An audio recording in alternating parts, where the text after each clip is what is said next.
القرآن المجيد والفرقان الحميد ومن يعظم شعائر الله فإنها من تقوى القلوب إن الصفا والمروة من شعائر الله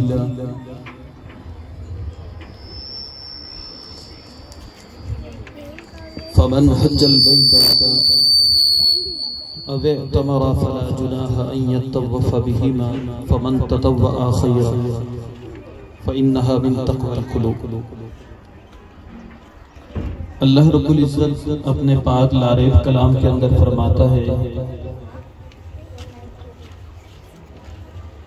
اللہ رب العزت نے ان دلوں کو چن لیا ہے جو اللہ کی نشانیوں کی تعظیم کرتے ہیں۔ اللہ کا خوف انہی دلوں میں ہے۔ اور صفا اور مروہ یہ دو پہاڑیاں ہیں، اور یہ دونوں پہاڑیاں اللہ کی محبوب ترین پہاڑیاں ہیں۔ اللہ فرماتا ہے جو بھی حج کے لیے جائے یا عمرے کے لیے جائے تو اسے چاہیے کہ ان دونوں پہاڑوں کا طواف کرے، جسے سعی کہتے ہیں، ان پہاڑوں میں دوڑے۔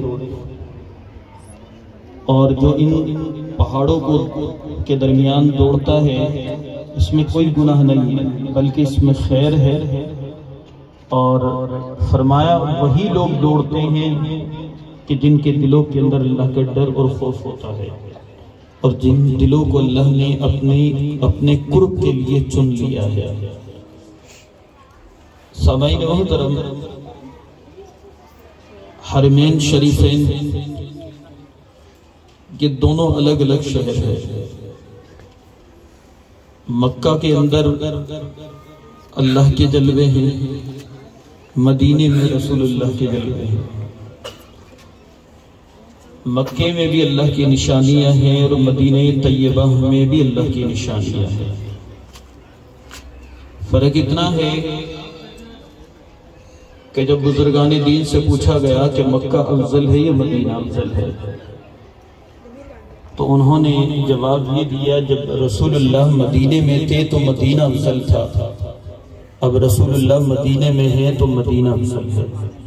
جب مکے میں تھے تو مکہ افضل تھا، اب مدینے میں ہے تو مدینہ افضل ہے۔ اور اللہ کے محبوب علیہ السلام نے فرمایا کہ جو حرم آئے، اللہ کے گھر آئے، حج کے یا طواف کے غرض سے، حج یا عمرے کے لیے آئے، اور وہ میرے روزے کی زیارت نہ کرے تو اللہ کے محبوب علیہ السلام نے فرمایا اس نے مجھ سے جفا کیا، یعنی دھوکہ کیا اس نے میرے ساتھ۔ اور قربان جائیں، اللہ کے نبی صلی اللہ علیہ وسلم نے فرمایا من زار قبری وجبت لہو شفاعتی، کہ جس نے میرے روزے کی زیارت کی اس پر میری شفاعت واجب ہے۔ یعنی یہ بات ایمان کا حصہ بن چکا ہے، جو رسول اللہ صلی اللہ تعالیٰ علیہ وسلم کے روزے کی زیارت کرے گا تو اللہ کے محبوب علیہ السلام اس کی ضرور شفاعت فرمائیں گے۔ کہ دنیا میں پتہ نہیں کوئی عمل کام آئے نہ آئے، لیکن ایک یہ پروانہ ضرور مل گیا کہ اللہ کریم زندہ رہتے ہوئے ہر مومن مسلمان کو، کلمہ گول کو یہ سعادت عطا کرے کم سے کم رسول اللہ کے در کی زیارت کرے۔ تو کم سے کم یہ بات تو یقینی ہے کہ رسول اللہ اس کی ضرور شفاعت فرمائیں گے۔ اور جب بھی ریاض الجنہ کے قریب سے گزرتے ہیں تو وہاں پر دو حدیث پاک لکھے ہیں، ایک جسے حجرہ عائشہ یعنی حضرت عائشہ صدیقہ کا جو حجرہ مبارک، کمرہ مبارک، تو ایک کے اندر یہ حدیث مبارکہ ہے کہ ما بین منبری بیتی و منبری روضۃ من ریاض الجنہ، کہ میرے منبر اور گھر کے درمیان جو جگہ ہے وہ جنت کا حصہ ہے، وہ جنت کا ٹکڑا ہے، وہ جنت کی کیاری ہے۔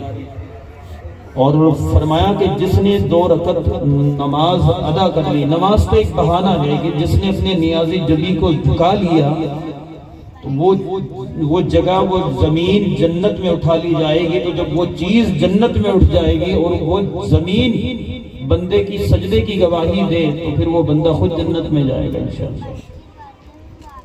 تو اور دوسری بات یہ ہے کہ اس سے پہلے والی حدیث کے اندر ہے کہ اللہ کے محبوب علیہ السلام نے فرمایا کہ میری شفاعت میری امت کے ان گناہگار لوگوں کے لیے ہے کہ جن پر میری شفاعت ہوگی اور اللہ قبول فرمائے گا اور وہ جنت میں چلے جائیں گے۔ اور جب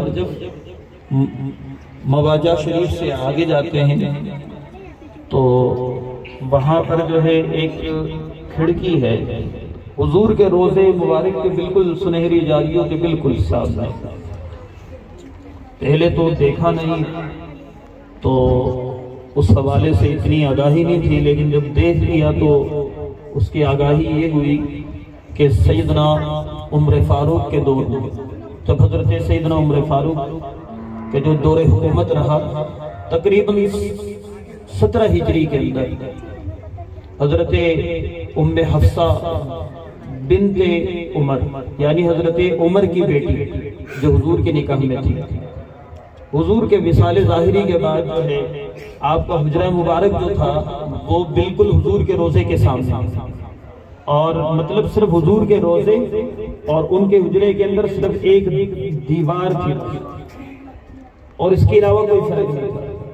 تو اب سن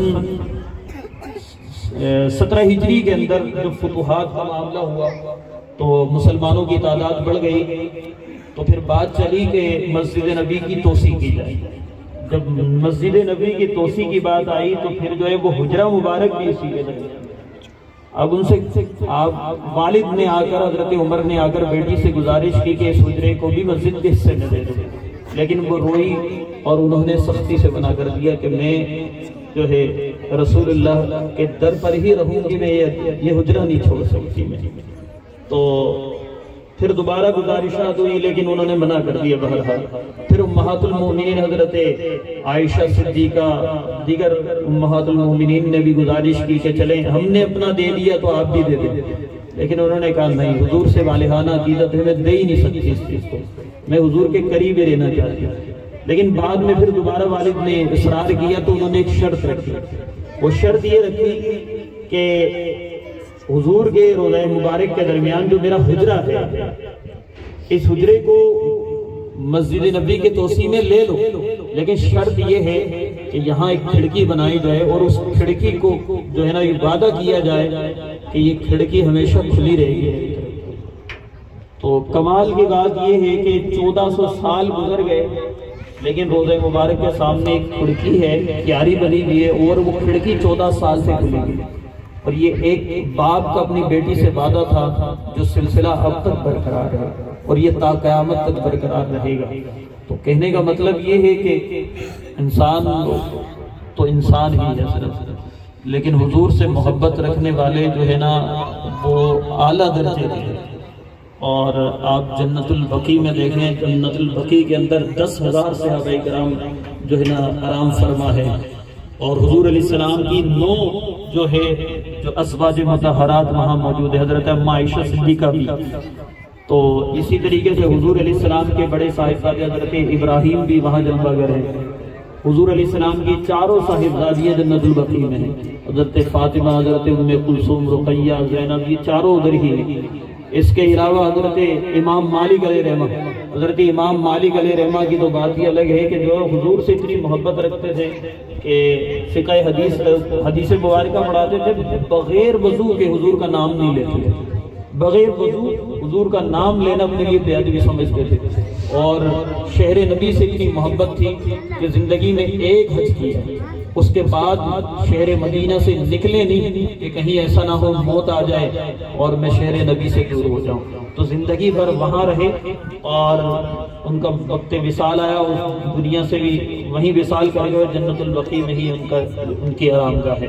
اور ایسے کئی نامور ترین قسم کے لوگ ہیں کہ جو جنت البقیع کے اندر ہے۔ جنت البقیع میں گھستے ہی جو ہے نا جب بندہ داخل ہوتا ہے نا وہاں ایک عجیب سی جو ہے نا وہ خوشبو مہک ہوتی ہے کہ حضور کی جو ہے نا دائی جو ہے حضرت دائی حلیمہ سے لے کر کئی نامور ترین اس جگہ جلوہ گر ہیں۔ تو یہ ایسے مقدسات جگہ ہیں وہاں پر، تو انسان ویسے مقدسات صرف ہم نے تو سنا ہے، اب وہ کیا کہتے ہیں حضرت امیر حمزہ سید الشہداء جو ہے نا ان کی جو ہے نا آرامگاہ کی اس سے قریب ہی ہے حضور سے. حضور نے جتنی محبت ان سے دکھائی اور جس قدر ان کو بے دردی سے شہید کیا گیا تاریخ اسلام کے اندر نہیں پایا جاتا. آپ اسلام نہیں لائے تھے اور عتبہ شیبہ اور بڑے بڑے لوگوں نے جو ہے حضور علیہ السلام کو مشق ستم بنایا. تو آپ جو ہے شکار کیا کرتے تھے, شکار کر کے گھر واپس آئے تو خادمہ نے کہا کہ کاش عبداللہ زندہ ہوتا تو اس در یتیم پر ایسے ظلم و ستم نہ ہوتے.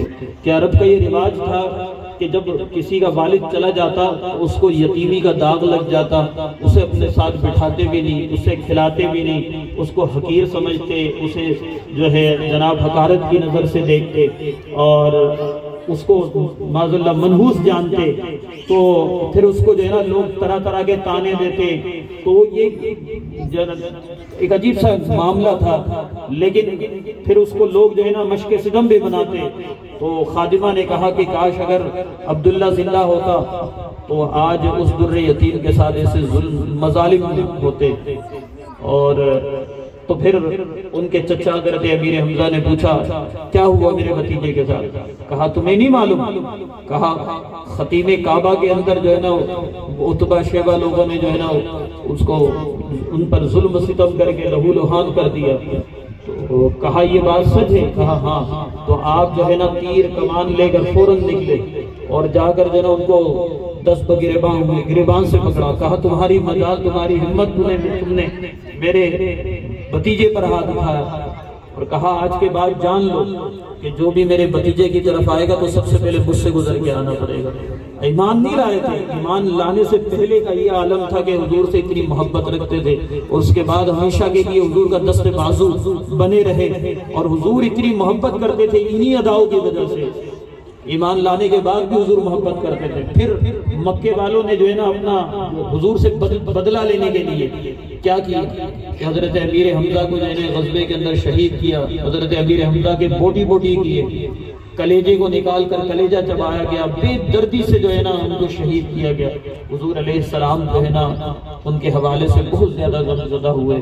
تو یہی ایک طریقہ ہے کہ حضور علیہ السلام کو منانے کا. جب بھی آپ جو ہے مدینہ طیبہ جائیں, حضرت امیر حمزہ کے مزار پہلے چلے جائیں, غزوہ احد دیکھ لیں. اللہ کے محبوب علیہ السلام فرماتا ہی ہے احد پہاڑ مجھ سے محبت کرتا ہے اور میں اس سے محبت کرتا ہوں.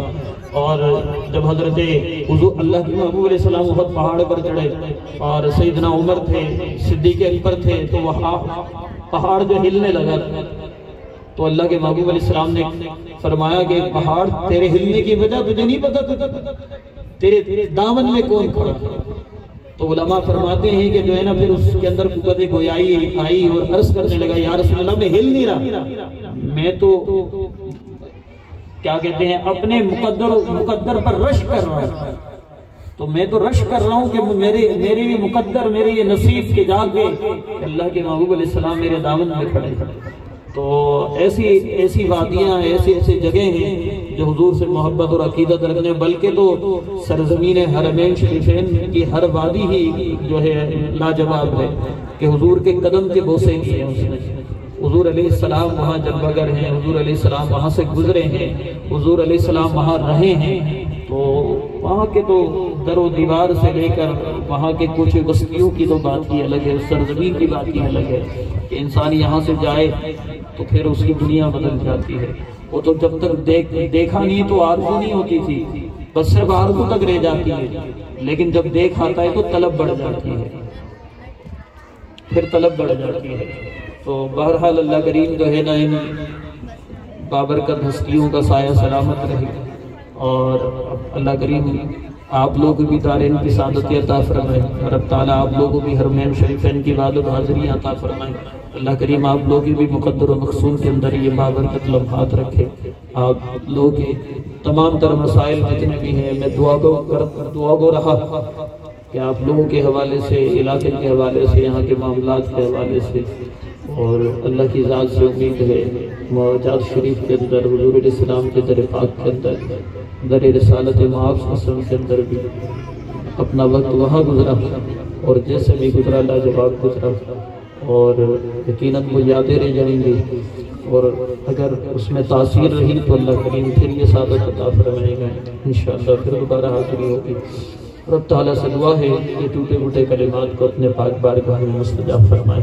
اللہ کریم ہم تمام کے ساتھ بھلائی کا معاملہ فرمائے، خیر کا معاملہ فرمائے، اور جن جن کی جو مشکلات ہیں، بیمار ہیں، پریشان ہیں، رنج و الم میں مبتلا ہیں، جن کے جو معاملات ہیں، اللہ پاک تمام میں آسانی کا معاملہ فرمائے، در رسول کے صدقے آسانی کا معاملہ فرمائے، تمام کے دلی آرزو کو اللہ اپنے پاک بارگاہ میں مستجاب فرمائے۔ مفتی صاحب دعا فرمائے۔